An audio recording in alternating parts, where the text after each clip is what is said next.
আজকে আমি আমার একটা খুব পছন্দের রান্না নিয়ে হাজির হলাম। আজকের রান্নাটা ঘরে ঘরে হয়েই থাকে। আর আজকের রান্নাটা করার জন্য কিন্তু প্রথমেই আমি ডাঁটাটা ভেজে নিলাম।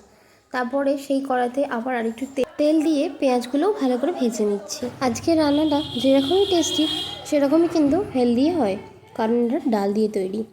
চলো তো পেঁয়াজ আর রসুনগুলোকে ভালো করে ভেজে নিই। তারপরে কিন্তু এর মধ্যে কাঁচা লঙ্কাটা অ্যাড করে দেবো। পেঁয়াজ আর কাঁচা লঙ্কা আর রসুন দিয়ে ভালো করে আমি ভেজে নিচ্ছি। এগুলো ভাজা হয়ে গেলে পরে এর মধ্যে কিন্তু আমি এবার টমেটো কুচিগুলো অ্যাড করে দেবো। টমেটোগুলো কড়াইতে দেওয়ার পরে একটু নাড়িয়ে চাড়িয়ে যখন এটা নরম হয়ে আসবে, এর মধ্যে কিন্তু আমরা এবার মশলাগুলো দিয়ে দেবো।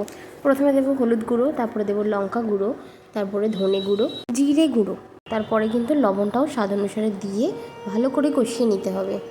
ভালো করে কষিয়ে নেওয়া হয়ে গেলে পরে এর মধ্যে কিন্তু ভেজে রাখা ডাঁটাগুলোকেও আমি অ্যাড করে দেবো। এবার ডাঁটাগুলোকেও অ্যাড করে একটুখানি নাড়িয়ে চাড়িয়ে এর মধ্যে কিন্তু এবার সিদ্ধ করে রাখা ডালটা দেবার পালা। তো ডালটা দেওয়ার পরে একটু ভালো করে নাড়িয়ে চাড়িয়ে মিশিয়ে নেবো সবটা। তারপরে কিন্তু এটা আরেকটু জল অ্যাড করে এটাকে কভার করে দেবো, ফুটতে দেবো মিনিট 5 মতো। তারপরেই কিন্তু ঢাকনাটা খুলে দেখে নিতে হবে সমস্ত কিছু সিদ্ধ হয়ে গেছে কি না। এখানে যেমন আমি ডাঁটাটা দেখলাম আর খুবই ভালো সিদ্ধ হয়েছে। তো নামানোর আগে আমি এর মধ্যে গরম মশলা আর ঘি দিয়ে দেবো। তারপরে কিন্তু একটুখানি ফুটিয়ে নিয়ে এটা রেডি। তারপরে কিন্তু সার্ভ করো ভাতের সাথে, রুটির সাথে। এটা কিন্তু ভীষণ খেতে সুন্দর।